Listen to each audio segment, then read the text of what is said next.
नमः शंकर शारदाभ्यां श्री गुरुभ्यो नमः। आप सभी का हार्दिक स्वागत अभिनंदन है। सज्जनों, हमारे वैदिक धर्म में हर एक विषय के नियम जो है ऋषि मुनियों ने बताए हुए हैं।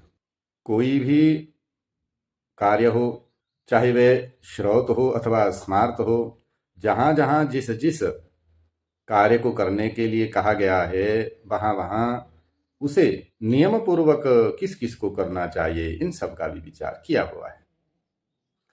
अब हम करते क्या हैं कि अपनी मनमानी रूप से, मनमुखी रूप से उससे कुछ भाग ले लेते हैं, कुछ को छोड़ देते हैं। यह उचित नहीं है।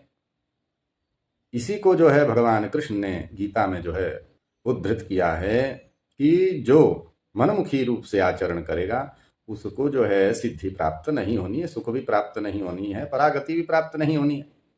अतः हमें सज्जनों इस विषय पर खूब विचार करना चाहिए। शास्त्र से बाहर नहीं जाना चाहिए। विषय शास्त्रीय ही है, परंतु हम उसमें अपनी बुद्धि लगाने लग जाते हैं, अपनी सुविधा के अनुसार उसे रखने लग जाते हैं। ये उचित नहीं है। इससे समस्या शास्त्रज्ञ या शास्त्र को नहीं होगी, इससे समस्या तो आपको ही होनी। अर्थात आप किसी वैद्य के यहाँ जाओ, वैद्य कहे कि अमुक औषधि आपको इस प्रकार से लेनी है और ये आपके लिए पथ्य भी है, तो यदि आप उसको पूर्ण रूप से नहीं मानेंगे, उसका आचरण नहीं करेंगे, तो उससे दोष ही होना है। वो रोग बढ़ेगा ही, समाप्त तो नहीं होगा। इस प्रकार से हमारे भी जीवन में भव रोग है। कई प्रकार के ऐसे रोग हैं जो शास्त्र के नियमों पे चलकर ठीक ठीक जिस रूप में उसी रूप में लेकर के ही उससे जो है हमें उससे मुक्ति होनी है। ये सादर आप सबसे निवेदन है। अब एक विषय पर विचार करना बहुत आवश्यक है। आजकल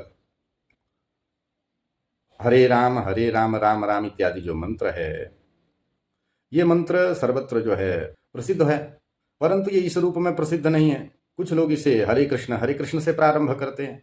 तो क्या यह उचित है अथवा अनुचित है, इस पर विचार है। हरे राम राम राम हरे हरे, यही जो है शुद्ध पाठ है। हरे कृष्ण जो है कहीं पर भी शास्त्र में इसका विवेचन नहीं हुआ है। आप चाहे कली संतरणोपनिषद आदि में देख लें, शुद्ध पाठ तो हरे राम वाला ही, हरे कृष्ण वाला नहीं है। ये पहले ध्यान देना चाहिए। हरे राम ये मंत्र जो है कृष्ण यजुर्वेदी यह मंत्र है, इसका इसी रूप में जो है उच्चारण होना चाहिए। अब प्रश्न यह है कि यह मंत्र क्या सभी को उच्चारण करना चाहिए? आजकल क्या है कि मंत्र तो लोग ले रहे हैं, परंतु उसको किसको किस विधि से करना चाहिए इस पर विचार नहीं करते और इस पर विवाद करने लग जाते हैं कि नहीं ऐसा है वैसा है, कानून का ये दिखाने लग जाते हैं। देखिए, हमें उस सब चीज से कोई लेना देना नहीं है। शास्त्र में क्या कहा है हम वही कह रहे हैं। शास्त्रीय नियम यह है कि इस मंत्र का उच्चारण अथवा जप आदि जो केवल सन्यासी के लिए विहित हुआ है, जिसने विधिवत सन्यास ग्रहण कर लिया हो, उसके लिए इस मंत्र का विधान शास्त्रों में वर्णित हुआ है। यदि कोई व्यक्ति विशेष, कोई समाज विशेष इस पर कोई अलग रूप से अगर ये करता है तो मान्य नहीं होता है परंपरा से, क्योंकि कोई भी व्यक्ति विशेष संस्था आदि जो है शास्त्र से बड़ी नहीं होती है, शास्त्राज्ञा से बड़ी नहीं होती है, क्योंकि शास्त्राज्ञा भगवान की आज्ञा होती है।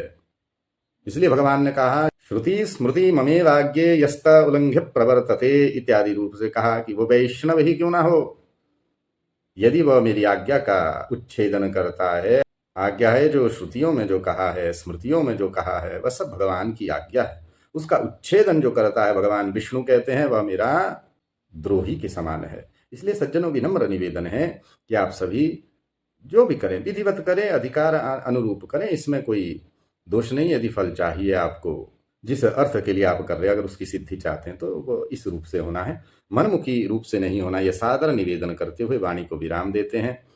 भगवती सबका मंगल करे। हर नमः पार्वती पतये, हर हर महादेव शंभो। जय श्री राम।